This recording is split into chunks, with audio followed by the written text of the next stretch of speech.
Bavyeyi, iyo umwana aronkeje inshansho zose kandi ku gihe araheza agakurana amagara meza. Nous sommes fiers des relations cordiales que nous entretenons de manière générale avec les pays de la région des Grands Lacs africains.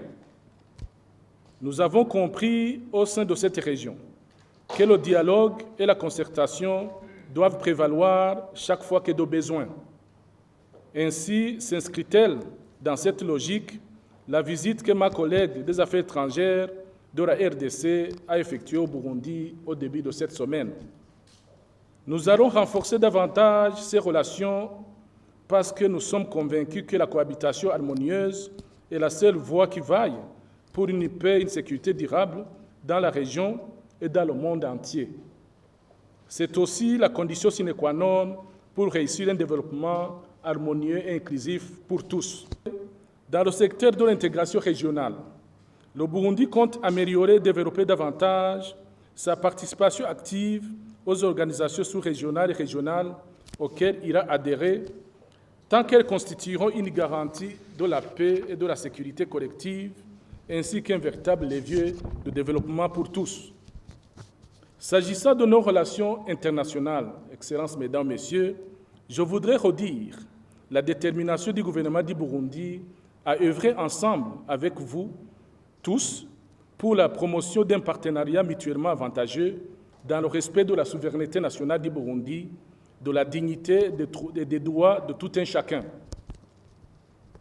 Le temps est donc venu, Excellences, Mesdames, Messieurs, en ce qui nous concerne, de normaliser les relations avec les partenaires traditionnels du Burundi, dont les liens d'amitié avec certains sont confrontés à des défis majeurs, et d'ouvrir la porte aux nouveaux partenaires qui voudront développer des relations mutuellement bénéfiques, respectueuses avec notre pays, le Burundi. Le partenariat fructueux et enrichissant que nous souhaitons construire avec vous devra aborder la question de la relance de ces liens avec un esprit d'ouverture, de compréhension, d'amitié, de solidarité, de confiance mutuelle qui ont toujours caractérisé nos relations. Votre rôle, Excellences, Mesdames, Messieurs, sera d'une importance capitale à cet égard.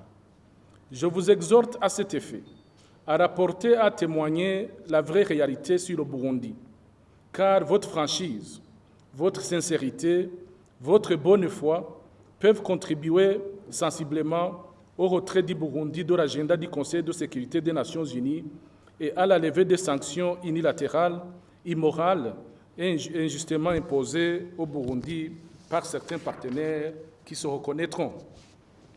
J'invite ceux qui les ont prises de les lever sans attendre, car le statu quo n'est pas une option, il est contre-productif pour toutes les parties.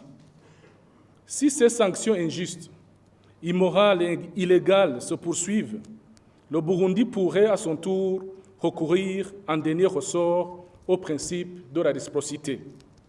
Pour sa part, le ministère des Affaires étrangères et de la coopération et du développement vous promet une collaboration pleine et entière pour que vous puissiez accomplir aisément vos missions respectives dans notre beau pays, le Burundi. Urucanco rugira kabiri rukinga ingwara y'agasama na rubor ni ngombwa ko umwana wese akwije umwaka n'igice kugira dukingire amagara yiwe.